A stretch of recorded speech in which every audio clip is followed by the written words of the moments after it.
This is AutoHotkeys. It's basically a way to tell your computer, when I press this, do that.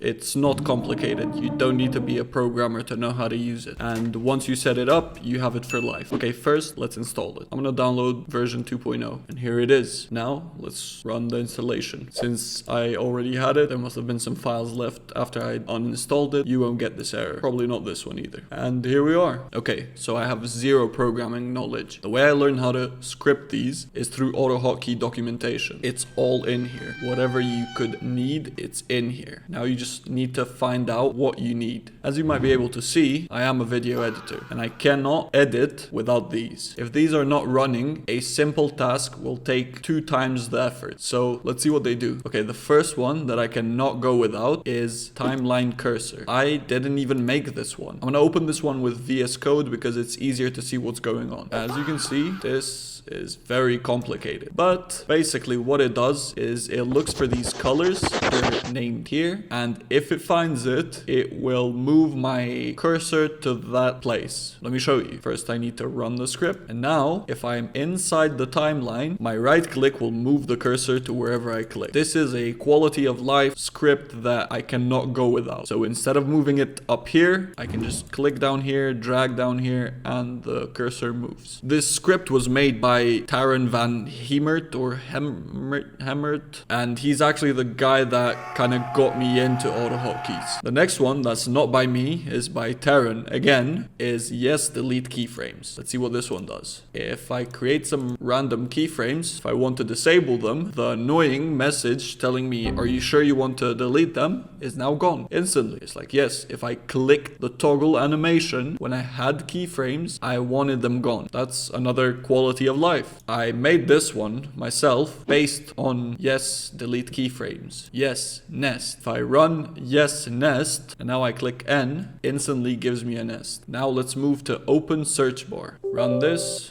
And now let's say to this clip, one of them's got a fat ass and he's a boy. I want to add an effect to it. What I would have to do is go up to effects and search for the effect. And my effect is applied. But to make this whole thing faster, what I do is I click F4. Now I'm typing in effects and I can type Gaussian and find Gaussian blur. It doesn't even matter if effects is even open. I can completely close effects, but when I click F4, it will remember the last place where effects was open and start typing. A even more used version of this is my E transform. So effect transform. I am going to run it now and show you what it does. Now F4 was for the search bar, but what if I use something every single day and I just need to apply it so many times? That's what AutoHotkey is for. If I click F5, it searches up transform and applies a preset that I've already made that has the shutter angle to max, so I can move the clip with shutter angle. And now for my what I think is masterpiece, X1, Y2, S3, CCA, F3. Now, for the life of me, I cannot remember what CCAF3 is, but I know what these are. So let's run the script. And now inside the clip, look at what my mouse does. When I click 1, it's gone. I click 2, it's gone. I click 3, it's gone. Well, if you're fast enough, you can see what's going on. When I'm holding down 1, the X position is being held down. And now my mouse moves the clip side to side. When I click 2, same thing happens, it's just the Y position. And when I click 3, it's the scale. Now this saves me so much time because let's say I want to full screen this clip. I would have to go up here, go like this, find the middle.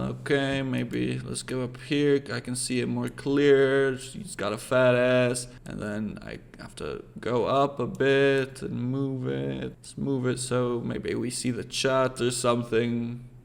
Mountain lion, sure. And now I just want to go back to where it was. This is fine actually. Now let's use 1, 2, 3. I don't need to bring my mouse up here, hover over this, click, do all of this. I can click 3, zoom it up, click 2, zoom down, mountain lions.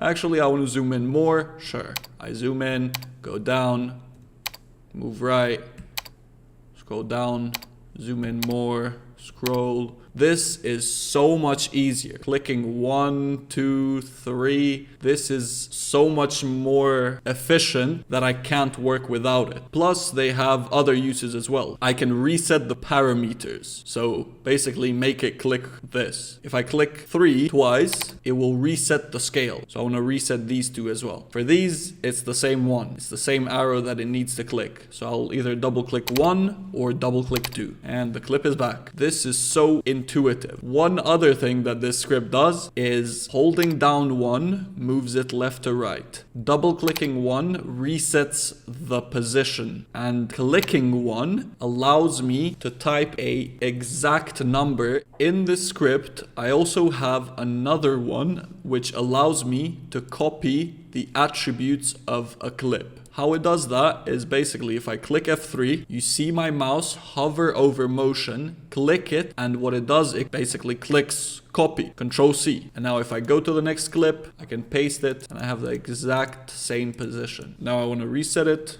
Double click 1. Okay, so what a lot of people do with AutoHotkeys is they go Windows R, shell, startup, and they'll put the files in here. Basically what it does on your PC booting up, it will run the files that you want. And I used to do this in the past. It was completely fine. I had this on my work computer and I didn't think about it. But now I work from home and I work from my personal computer, on which I also game every now and then. And these scripts can be used for cheating. So just to be safe, I make sure to close all of these if I am going into a game after I have done some work. So do I recommend AutoHotkeys? 1000%. Download it, it won't hurt. Even though you don't need it, once you use it, it makes everything else feel slower. It's a boy with a big fat ass. Holy shit! And also, if you're interested in my scripts, I could hand them out. I don't really care. It's just that they're tailor-made for me and they were not made for consumers, so maybe you might have to tweak some stuff.